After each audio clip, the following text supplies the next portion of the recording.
शरद पवारांनी पंतप्रधान नरेंद्र मोदी यांच्या परदेश दौऱ्याला घेऊन त्यांची स्तुती केली की ते ज्या प्रकारे प्रदेशात येतात. पहिल्यांदा सर्वत्र टीका होत असताना शरद पवारांनी यावेळेस वेगळी भूमिका घेतली. शरद पवार एक अनुभवी नेते आहेत. शरद पवारांनी केलेलं वास्तव, कारण त्यांच्या भूमिकेतून अनेक वेळा त्यांनी राजकीय स्टेटमेंट न करता एक वास्तववादी स्टेटमेंट त्यांनी केलं आहे. मोदी साहेबांचा दौरा हा राजकीय किंवा अन्य कामासाठी नसून आंतरराष्ट्रीय पातळीवर भारताची बाजू मजबूत करण्याकरता, व्यापार असो, उद्योग असो, ट्रेड असो, या सगळ्या गोष्टीमध्ये भारताची परिस्थिती आणि ती अधिक सुधार करण्याकरता पर्याय आपल्याकडे काय काय उपलब्ध आहे याची चाचपणी आणि आंतरराष्ट्रीय फोरमवर भारताचं मजबूत अधिक प्रतिमा व्हावी आणि संबंध अधिक दृढ व्हावे या सगळ्या इतर देशांची, हा त्याचा मागचा प्रमुख उद्देश आहे. त्यामुळे आम्ही त्यांचं स्वागत करतो. मोदी साहेब विशेषतः या युद्ध पातळीवर जे युद्ध सुरू आहे, आखात युद्ध जे आहे त्याच्यामध्ये इस्रायल, अमेरिका आणि इराण याचा जो प्रचंड नुकसान संपूर्ण जगात झालेलं आहे, या गोष्टी फारच म्हणजे अडचणीच्या झालेल्या आहे. सामान्य माणसाचं बजेट कोलमडलं आहे. पेट्रोल, डिझेल, गॅस हा त्यातला प्रमुख घटक आहे. त्याचे प्रश्न निर्माण झालेले प्रश्न आहेत. त्यामुळे याला युद्ध जोपर्यंत संपत नाही तोपर्यंत शॉर्टेज संपणार नाही, आणि शॉर्टेज जोपर्यंत संपत नाही तोपर्यंत महागाई कमी होणार नाही, असं हे सगळं दुष्टचक्र आहे. मराठवाड्यात पण अनेक ठिकाणी पेट्रोलचा तुटवडा पाहायला मिळाला. कारण काय वाटतं तुम्हाला? ते शॉर्ट सप्लाय आहे. जे तिथून येत होतं ते बंद झालेलं आहे किंवा येण्यामध्ये खूप अडचणी झालेल्या आहेत. आज रशियाने सुदैवाने तिथून सप्लाय सुरू करण्याचा आपला जो प्रयत्न आहे त्याला अमेरिकेने सुद्धा त्याच्यामध्ये पर्याय दिलेला आहे, निश्चितता केलेली आहे. त्यामुळे रशियन ऑइल जे येणार आहे त्यातून मार्ग काही प्रमाणात निघू शकेल.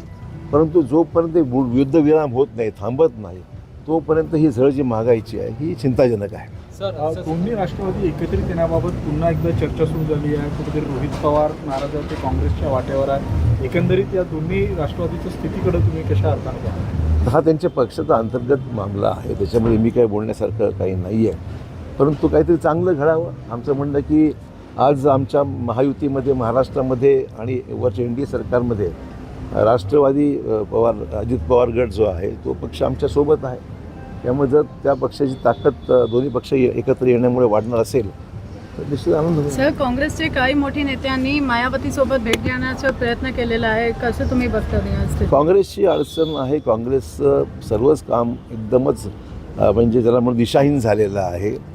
राजकीय तिथे काही ज्या गोष्टी घडत आहेत त्यामध्ये यश पक्षाला मिळताना दिसत नाही आहे, आणि त्यामुळे स्वतःचं अस्तित्व वाचवण्यासाठी मग जे पर्याय खुले आहेत त्या पर्यायांचा प्रयत्न त्यांचा सुरू असतो असं म्हणावं लागेल. तुम्ही बोलतायत की दोन्ही राष्ट्रवादी एकत्र आले तर महायुती वाढेल. तुम्हाला वाटतं, म्हणजे विश्वास आहे का की शरद पवार जर दोन्ही राष्ट्रवादी एकत्रित आले तर तुमच्यासोबत येतील महायुती? शरद पवारांचा सौदा कधी घाटायचा असत नाही. सर, एक प्रश्न असा आहे, मुंबईमध्ये मोठी कारवाई सुरू आहे. बांद्रा रेल्वे स्टेशनजवळ झोपडपट्टी हटवली जाते मोठ्या प्रमाणात. तुम्ही मुख्यमंत्री होतात. मुंबईमध्ये जी झोपडपट्टी वाढली आहे आणि हटवण्याची आवश्यकता, रेल्वे स्टेशन परिसर असेल, एअरपोर्ट असेल, माजी मुख्यमंत्री म्हणून या सगळ्या याच्याकडे तुमची भूमिका? असं ही कंटिन्युअस अतिक्रमण काढणं ही काय कुठलं एकदा काढलं आणि बस. मुंबईमध्ये देशामध्येच असं घडतं की अतिक्रमण काढलं जातं, पुन्हा बसतं.